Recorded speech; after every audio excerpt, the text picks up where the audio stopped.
या ठिकाणी बराचसा विलंब झालेला आहे, त्याबद्दल मी प्रथमतः आपली सर्वांची दिलगिरी व्यक्त करेन. डिसेंबरमध्ये पदयात्रा झाली, त्याच्यानंतर खऱ्या अर्थाने एक राज्य कार्यकारिणीची बैठक होणं गरजेचं होतं. मात्र झालेल्या विलंबाबद्दल मी या ठिकाणी दिलगिरी व्यक्त करतो. आज या ठिकाणी या सर्व राज्यस्तरीय बैठकीचं आयोजन आणि नियोजन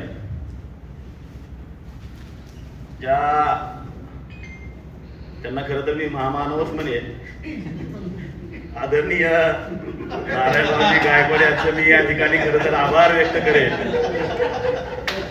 कारण आजपर्यंतचा लवजी शक्ती सेनेचा प्रवास आहे, खरं तर लाखभर पानं सुद्धा कमी पडतील असा हा आजपर्यंतचा प्रवास आहे. अत्यंत त्रासातून, कष्टातून, ना कुठलं आर्थिक ना राजकीय कुठल्याच प्रकारचं कसलंही पाठबळ नसताना ही संघटना जन्माला आली आणि मजल दर मजल करत करत आजपर्यंतचा इथपर्यंतचा प्रवास,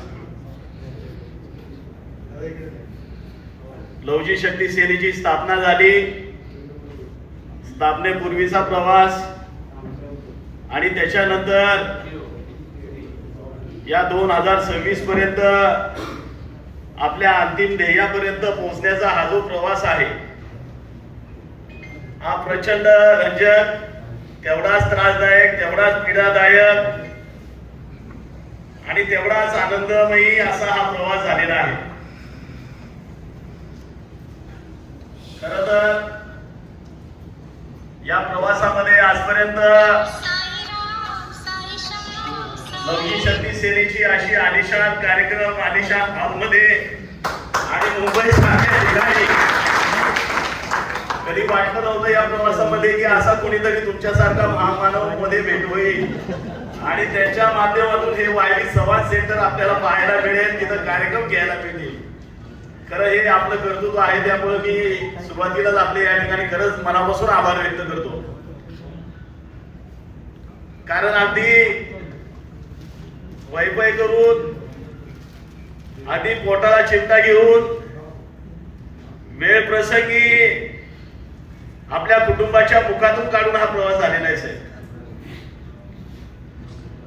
मात्र एवढा सर्व काही प्रवास होत असताना आजपर्यंत लवजी शक्ती सेनेने आपला स्वाभिमान कुठेही गहाण ठेवला नाही.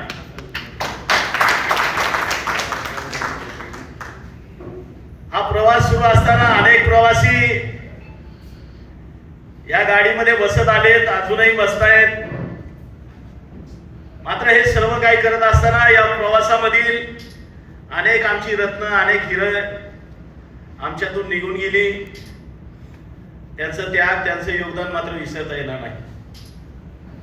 त्यामध्ये स्वर्गीय सोमनाथभाऊ कांबळे असतील, आरक्षणाच्या प्रश्नावरती ज्यांनी आपलं बलिदान दिलं, त्यामध्ये स्वर्गीय संजयभाऊ ताकतोडे असतील, अविनाशजी खंडागळे असतील, आपल्या अंकुजी खंदारे असतील, अशा बांधवांना या ठिकाणी आजच्या या राज्य कार्यकारिणीच्या बैठकीच्या निमित्तानं मी या ठिकाणी अभिवादन करतो. आणि खरं तर असंख्य क्रांतिकारकांच्या, सैनिकांच्या या त्रासातून, कष्टातून ही निर्माण झालेली, एक वटवृक्ष झालेली ही संघटना,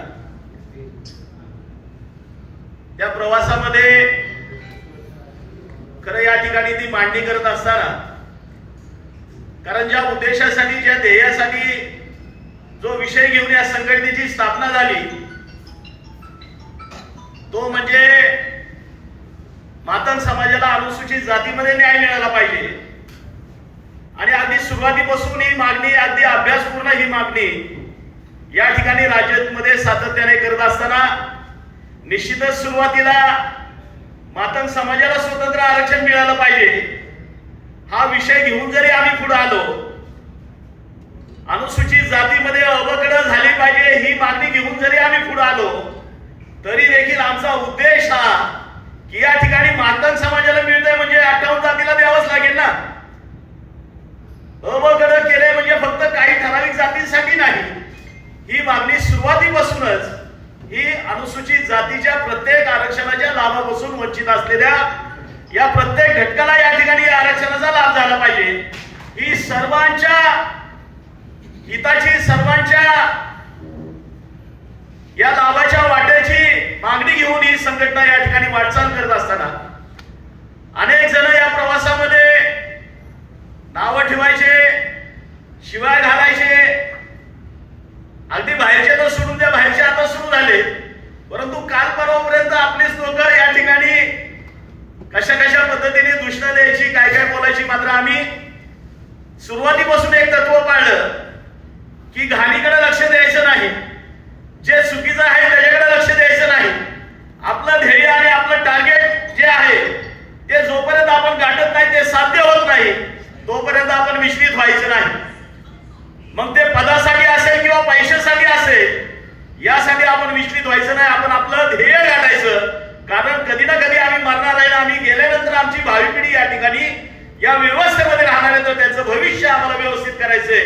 त्यासाठी केवळ आम्ही ते टार्गेट घेऊन या ठिकाणी वाटचाल करत असताना निश्चित अनेकांनी या ठिकाणी या विषयाला ज्या पद्धतीने अगदी ऐपतीच्या पलीकडे जाऊन, हीच ती मुंबई आहे की याच मुंबईमध्ये लवजी शक्ती सेनेने गायकवाड साहेब सगळ्यात पहिलं की महाराष्ट्र राज्याला मान दाखवायचं काम जर कुठं झालं असेल तर ते ह्याच मुंबई नगरीमध्ये, या राजधानीमध्ये स्वर्गीय सोमनाथ भाऊ कांबळेंच्या नेतृत्वाखाली 26 फेब्रुवारी 2014 ला याच मंत्रालयाजवळ मोर्चा होता आझाद मैदानला. मात्र तो मोर्चा करत असताना सोमनाथ भाऊ सारखा प्लॅनर आमच्यामध्ये होता. अत्यंत धाडसे असं नेतृत्व होतं. जीवाची कशाची कधीही पर्वा न करता अखंडपणे सातत्याने वाटचाल करत असताना त्या सोमनाथ भाऊंच्या सुपीक डोक्यातून त्या कल्पना यायच्या आणि मग त्याच्यानंतर माझी मंजुरी असायची. त्याच्यानंतर आमचं या ठिकाणी वेगवेगळ्या प्रकारचं आंदोलन असायची. मग ते तुमचे पोतराज मोर्चे असतील, हलगी मोर्चे असतील, अर्धनग्न मोर्चे असतील, असंख्य मोर्चाची मालिका की जी या राज्यामध्ये नाही तर या देशामध्ये कुणीही आजपर्यंत अशी आंदोलन केली नसतील. अशी ऐतिहासिक आणि क्रांतिकारी आंदोलनं या राज्याने या ठिकाणी लवजी शक्ती सेनेच्या माध्यमातून पाहिली आहे. हीच ती मुंबई आहे की या मुंबईच्या मंत्रालयाजवळ आजपर्यंत या महाराष्ट्राच्या इतिहासामध्ये कधीही लाठीचार्ज झाला नव्हता. आपण तो सगळं माहिती या ठिकाणी माहिती करून घ्या की हेच ते मंत्रालय आहे की त्या ठिकाणी सगळ्यात पहिला मांगानी मार खाल्ला तो आणि लवजी शक्ती सेनेचा मोर्चा त्या ठिकाणी गेला. त्या दिवशी त्या ठिकाणी 26 फेब्रुवारी 2014 ला ती कल्पना सोमनाथ भाऊंची होती, तो प्लॅन सोमनाथ भाऊंचा होता. आणि त्या ठिकाणी मी आझाद मैदानावर आंदोलनाला बसलो होतो. या ठिकाणी ठरल्याप्रमाणे सगळा प्लॅन झाला. या ठिकाणाहून आम्ही मुक्कामी या ठिकाणी पुलावेला होतो साहेब. या ठिकाणी ते हॉटेल आहे आणि इथून जात असताना ज्या पद्धतीची तयारी या ठिकाणी चालली होती, तो येत असताना मला तो पिक्चर या ठिकाणी आठवला. आज राज्य कार्यकारिणीची बैठक आहे, लवजी शक्ती सेनेची बैठक आहे. मग त्या वीरांना देखील आपण आठवण केलं पाहिजे. त्यासाठी मला येताना तो पिक्चर माझ्या डोळ्यासमोरून गेला की आमच्या गाड्या कशा पळत होत्या, कुठं चालल्या होत्या, काटेवाले कुठं होते, खेळण्यावाले कुठं होते, टोप्यावाले कुठं होते. हा सगळा पिक्चर येताना माझ्या डोळ्यासमोर आला. आणि मग त्या ठिकाणी ठरल्याप्रमाणे आम्ही पुढे गेलो तर काही लोक इथे राहिली आणि त्या पद्धतीने ठरल्याप्रमाणे सगळे पुढे आंदोलन सुरू झालं.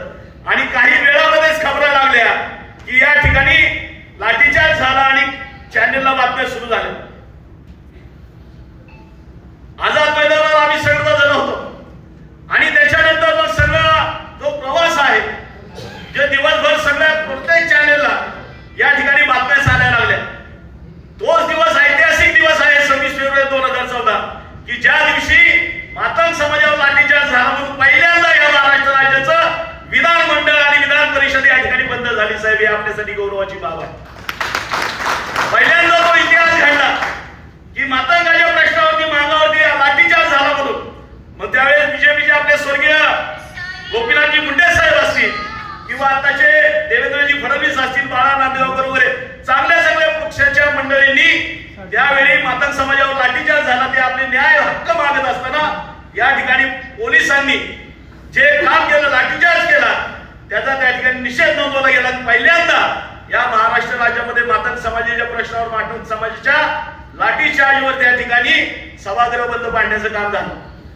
ही अशी अनेक आंदोलनं जर पाहिली तर अगदी काल परवापर्यंत आपलं शेवटचं झालेलं आंदोलन, हा जर प्रवास पाहिला तर थक्क करणारा हा प्रवास आहे साहेब. दुर्दैवाने आम्हाला आपल्यासारखी जी साथ मिळाली नाही. जर साथ मिळाली असती तर आज ही चळवळ कुठल्या कुठे गेली असती आणि हा प्रश्न देखील कधीच निकाली लागला असता, हे तुम्हाला या ठिकाणी मी सांगू इच्छितो. काही नव्हतं, अगदी गाड्या नसायच्या.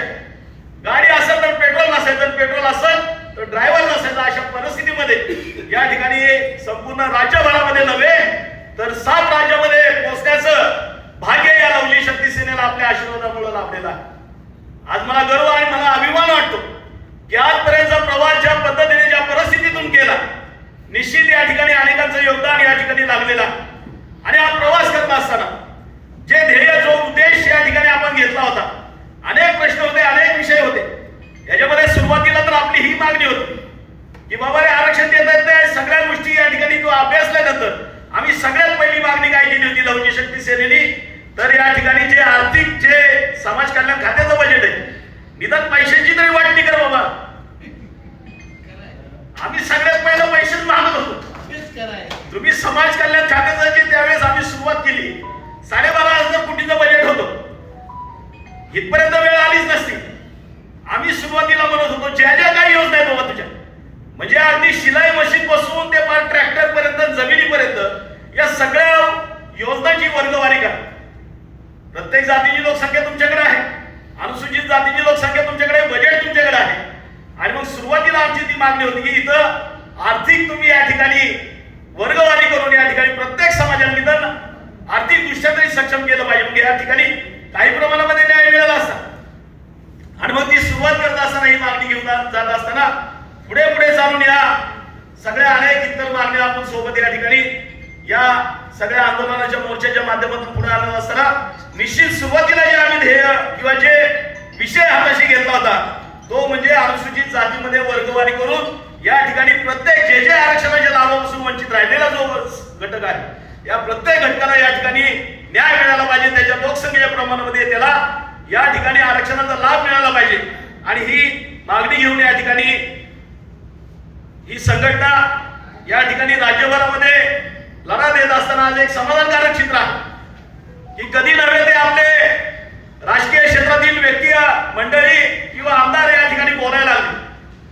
आज सुदैवाने विधान भवनामध्ये, विधान परिषदेमध्ये आज आपला प्रश्न त्या ठिकाणी उचलला जात आहे. ही तुमच्या आमच्यासाठी अभिमानाची गोष्ट आहे. सुरुवातीला प्रवास करत असताना अनेकांनी ज्यांनी नावं ठेवले, शेवटी त्यांना देखील या सोबत यावं लागलं. कारण आमची मागणी काय वावगी नव्हती, चुकीची नव्हती, आमची न्यायिक मागणी होती. या ठिकाणी कुठल्याही जातीवरती अन्याय करणारी ही मागणी नव्हती. आम्ही काय मागत होतो? आम्ही आमचा वाटा मागत होतो, पण कुणाचा तोटा करून नाही ना. आम्ही कधी म्हटलं की ह्याचा तोटा करा ना आम्हाला आमचा वाटा द्या. आम्ही प्रत्येकाला ज्याच्या लोकसंख्येच्या प्रमाणातला या ठिकाणी वाटा मागत असताना, निश्चित तो प्रवास करत असताना आज हा विषय या राज्यभरातला नव्हे तर या देशातला एक सगळ्यात म्हणजे गंभीर असा विषय होऊन बसलेला. खरं तर वाटत नव्हतं या प्रवासामध्ये.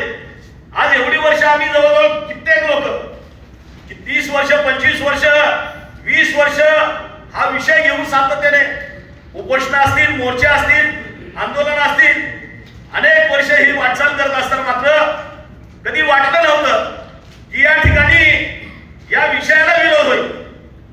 ही अपेक्षा कधी केली नव्हती की या ठिकाणी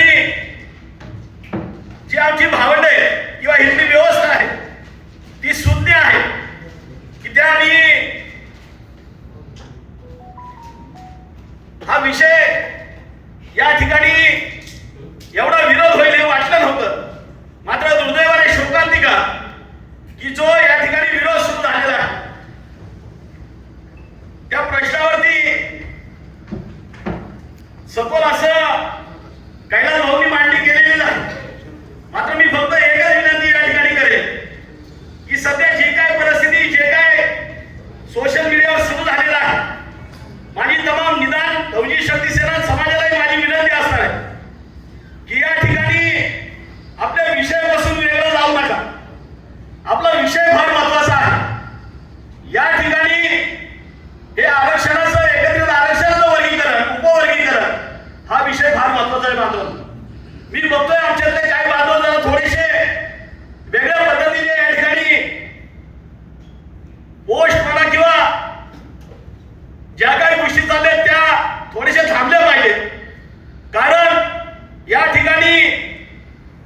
लावलेल्या आहेत.